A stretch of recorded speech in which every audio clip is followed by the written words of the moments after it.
konnichiwa! Ako pala silang Koy, ang tagapagmana ng mundo. Karong gabi hiuna, karon nga duty nako. Grabe, Jong! Pagsulay nga gihatag sa Ginoo sa kuha, Ginoo ko. Kaluoy na lang jud sa Ginoo, maabtan pa kog 50 ning idara nako. Murag mauna pa kog kamatay aning mga tiguwang din he. Abag-abagan na lang jud nako aning noodles nila din he. Amay na lang mutaas atong kidabuhi no, kay murag ambot lang gid ani. Unya ko magluto pug kaanay, dili kay nimo daghanon ng tubig dinha lang kutob sa nay bagis. Gamitay mong mata. Dili nimo daghanon ng tubig kay mutabang na manglutaw na imong kwan. Ikaw ay palutawon na ako sa sapa. Unya sa tulo ka minuto pwede na nakaunon ay nahurot na di ay dili na nato padugayon kay ang mga tiguwang naghulat na sa tuwa. Gisogo na ako ning isa ka tiguwang no nga siradi na ang kuan kanang kurtina kay nganong di man mo mga tulog nga.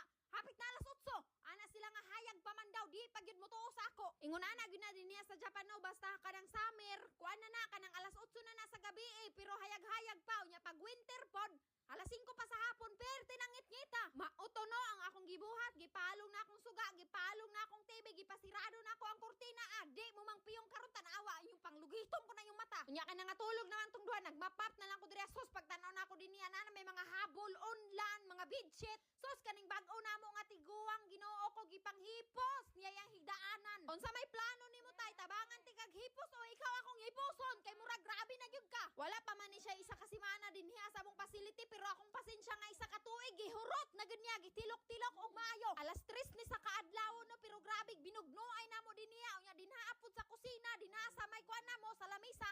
Nay namahaw dinha nga tiguwang kay Ginoo ko ngano naman ni akong kinabuhi.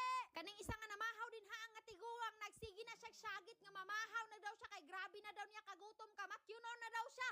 Grabe na gyud kanay. Nagtuo man gud ni siya nga kanang buntag na ba kay alas 4 man siguro ni basta mga alas 3 sa kadlawon hayag-hayag na mao to ni mata na pud siya Ginoo ko nagminatay yung kog pasabot ani. Unya di man kasabot. Ambot na lang ani akong kinabuhi oy mura man ko gitublihan dinhiya nga wa na ko kasabot sa akong buhaton dinhiya. Ngit-ngit pod na apoy tiguwang nga nagsigig abri-abri to araw ni silip grabe na ako kahadlok mura jog kog mamatay. Patsa na lang jud siguro ko ninyo kung dili ako joy makaluok ani na maglagot jud ko kanipod o kinsa man poy naghalay ana nga tunga-tunga sa gabi pirti ka ngit-ngit. Mao na ni atubang sa ako. Nag-abot jud akong kalibangon, sakit sa tiyan, sakit sa ulo, sakit sa tanan na.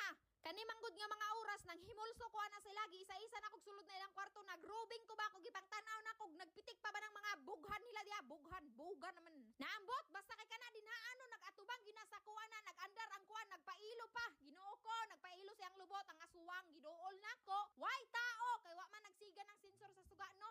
Ang CR lang jod nagpailo siya hugaw gurog lubot. O nya pagsulod na ako dinha sa CR no mao pay pagsiga sa suga no kay sensor man na dinha unya dinha wa na ko ni duol dinha sa may kuan. Sa ani duro ba kay lain pod basig naa pa na siya dinha naglingkod-lingkod nang